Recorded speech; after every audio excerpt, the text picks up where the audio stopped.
कि अगर मेरे पास एक पॉइंट पार्टिकल है या एक सिंगल पार्टिकल है तो उसकी स्टडी मैं आसानी से कर सकता हूँ, उसकी वेलोसिटी मैं आसानी से निकाल सकता हूँ, उसका मोमेंटम बहुत आसानी से निकाल सकता हूँ।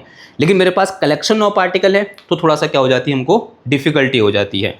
4 है फिर भी कर लूँगा, माना 10 पार्टिकल हो गई, थोड़ा सा डिफिकल्टी का लेवल क्या हो जाएगा, बढ़ जाएगा। यानी एक काम को मुझे कितनी बार करना पड़ेगा, 10 बार करना पड़ेगा, फिर सबको ऐड करना पड़ेगा।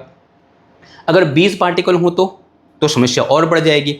अब मान लो मेरे पास एक ये रॉड है, इस रॉड के अंदर कितने पार्टिकल होंगे,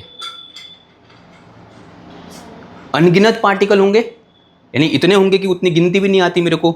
अब मुझे इस रॉड की वेलोसिटी निकालनी है, या बोल सकते हैं इस रॉड का मोमेंटम निकालना है, ऐसे चल रहा है तो मुझे पहले इसके हर एक पार्टिकल का मोमेंटम निकालना पड़ेगा, फिर उन सबको ऐड करना पड़ेगा।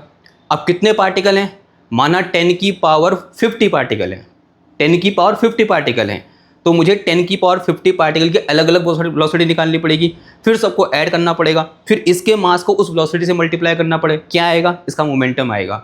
ये आसान काम लग रहा है या फिर 2-3 जन्म लगेंगे ये काम करने में? लगेंगे 2-3 जन्म, ऑब्वियस बात लगेंगे।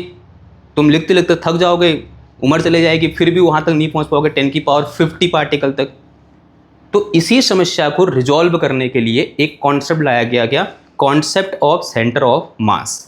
क्या बोलता है ये, तुम ज़्यादा कुछ मत करो, बस इतना काम करो, इस पूरी बॉडी को, एक रिजिड बॉडी है, एक सिस्टम ऑफ पार्टिकल है, इस पूरे एक सिस्टम ऑफ पार्टिकल को एक पॉइंट से रिप्लेस कर दो। क्या करो, इस पूरे सिस्टम ऑफ पार्टिकल को एक पॉइंट से रिप्लेस कर दो, और ऐसा अज्यूम करो कि उस पॉइंट पर इस बॉडी का सारा मास कंसंट्रेटेड है। यानी मैं इस पूरी बॉडी को एक पॉइंट से रिप्लेस कर दूंगा, और वो पॉइंट एक ऐसी जगह पर होगा जहां पर इस बॉडी का सारा मास कंसंट्रेट होगा, और उसी पॉइंट को मैं क्या बोलूंगा, सेंटर ऑफ मास